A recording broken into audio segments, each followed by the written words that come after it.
সত্যিকার অর্থে খুব ভালো লাগছে এবং এই অ্যাওয়ার্ড প্রোগ্রাম যেটাই হয় আমার কাছে মনে হয় যে এইটা অ্যাওয়ার্ড প্রোগ্রামের চেয়ে বড় বিষয় হচ্ছে এখানে একটা বড় একটা গেট টুগেদার হয়।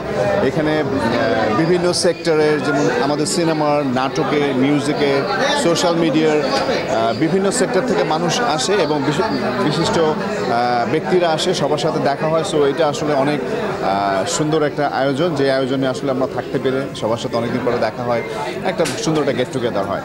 এবং অবশ্যই বাংলাদেশ অ্যাচিভার্স অ্যাওয়ার্ড এরকম সুন্দর একটি আয়োজন করেছে এবং এই আয়োজনের সাথে ছিলাম এবং বেশ কিছুদিন ধরে বলছিল যে অবশ্যই ভাইয়া থাকবেন। সো আমি একদম অফারটি লুফে নিয়েছি এবং একটা অ্যাওয়ার্ড পেয়েছি এবং আমি পুরো যে জুরি বোর্ড আছে, জুরি বোর্ডকে থ্যাঙ্কস আমাকে অ্যাওয়ার্ড দেওয়ার জন্য। তার চেয়ে বেশি থ্যাঙ্কস হচ্ছে অডিয়েন্সকে, যারা আমাকে ভালোবাসে, যারা আমার কাজকে ভালোবাসে, যারা আমাকে এই পর্যন্ত নিয়ে আসছে। মনে হয় যে সব অ্যাওয়ার্ডই অনেক বেশি ইন্সপায়ার করে মানুষকে এবং আপনি ছোটোখাটো আপনি যখন একটা ব্যক্তি মানুষ দেখবেন যে আপনাকে যখন পাশে থেকে একটা মানুষ ছোটো একটা গিফট করবে, সেই গিফটটাও কিন্তু অনেক বড় একটা গিফট।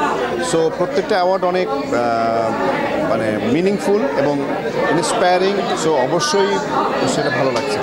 বর্তমানে বেসিক্যালি ছবির কাজ নিয়ে ব্যস্ত এবং আমি আর সাইফ চন্দন একটা ছবির প্ল্যানিং করছিলাম আমরা বেশ কিছুদিন ধরে।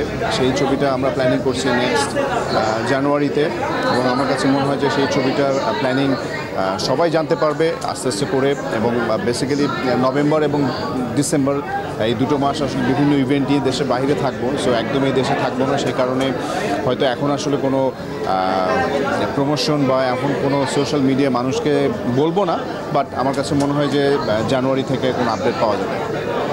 বেসিক্যালি দেখেন, আমার লক্ষ্যটা আসলে সিনেমা করা এবং দেশের পরিস্থিতির যেসব ছোটোখাটো চেঞ্জেস, যেসব ঘটনাগুলো ঘটেছে, আমার কাছে মনে হয় যে সেটা কিন্তু আমাদের ইন্ডাস্ট্রির কোনো ঘটনা না এবং আমাদের ইন্ডাস্ট্রির কোনো চেঞ্জেস আসেনি। সো আমার কাছে মনে হয় যে আমাদের ইন্ডাস্ট্রি, আমরা যে মানুষগুলো কাজ করতাম, যেই প্রডিউসারগুলো ছবি ইনভেস্ট করতো, যে ডিরেক্টররা কাজ করতো, যে আর্টিস্টরা আমরা কাজ করতাম, যেই মিউজিশিয়ানরা মিউজিক করতো, যে সিঙ্গাররা গান করতো, যে ক্যামেরাম্যান ক্যামেরা চালাতো, তারা সবাই আছি আমরা এবং আমরা সবাই থাকবো এবং আমাদের কাজগুলো আমাদের সুন্দরভাবে চলবে ইনশাআল্লাহ। দোয়া করবেন আমাদের জন্য।